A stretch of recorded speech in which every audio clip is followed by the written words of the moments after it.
Alright guys, I want to do a little video here on the budget IS300 boosted build.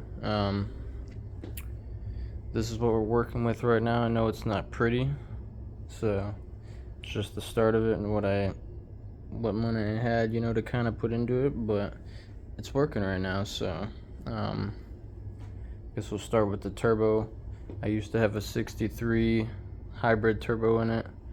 It was good. I just didn't like that it was a hybrid, and then also like the back flange on it.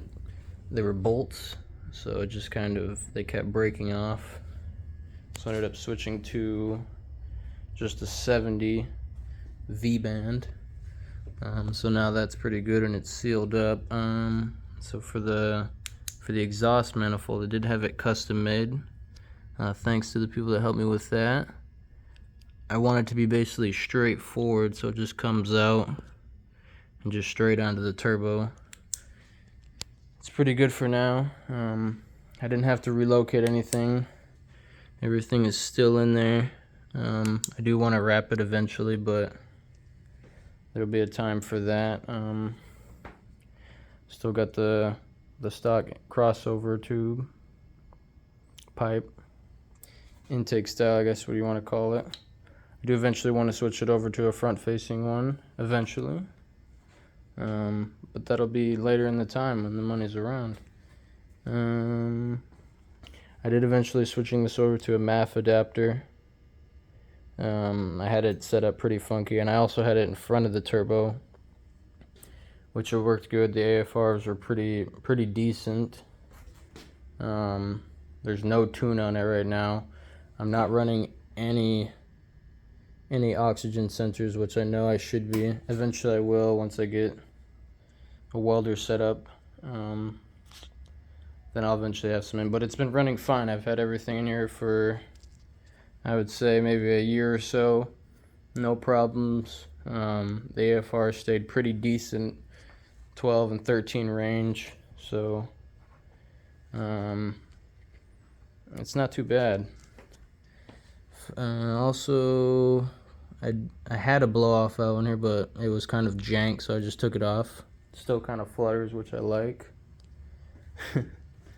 I did relocate the battery to the trunk. I'll show you that. I just did that recently. I'm still doing more work, but I ran it all the way through. These are all BMW wires, and the box up front as well. It's pretty sturdy for now. I still got to put all the pieces back in here and do the cutouts for it, but right now it's not flying around.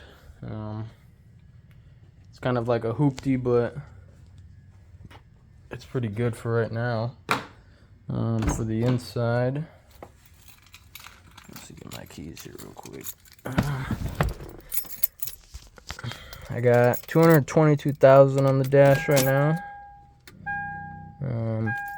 I did put in this Android tablet. It is also paired with a ELM OBD, so I can read all my gauges and everything.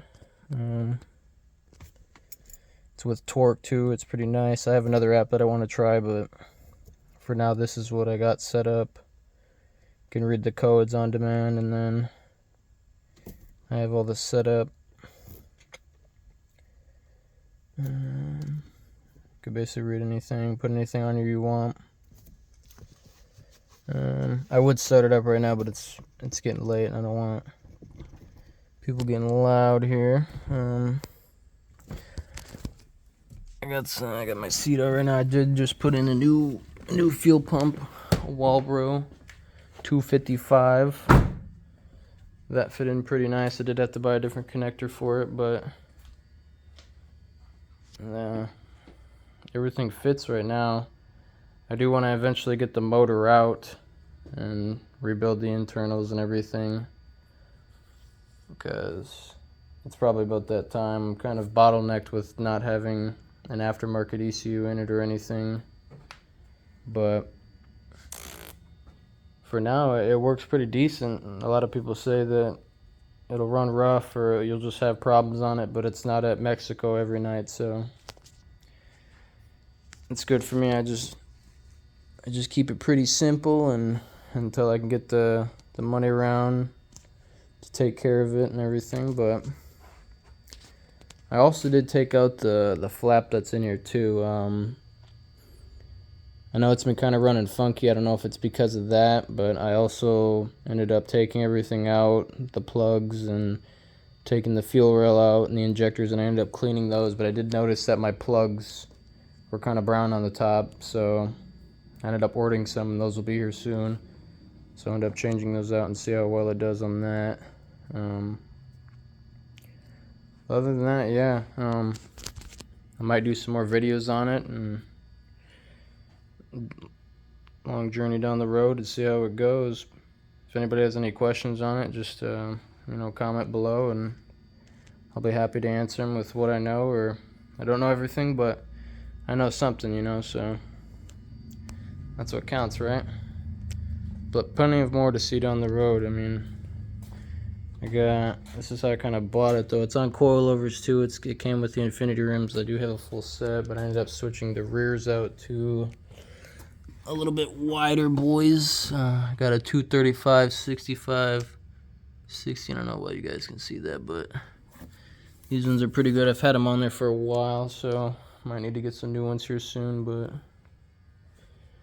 I mean, yeah, it's been a fun little car. So I mean, if you guys are interested in boosting these, I would definitely recommend it. I mean, I haven't had any issues with it motor wise, but the suspension, having the coils on it, has been just kind of rough on the ball joints and everything up front. So I normally go through the ball joints. I haven't done it in a while, but I normally try to take care of them every couple other months. Once I start hearing the squeak, I'm like, okay, I'm gonna take care of it right away.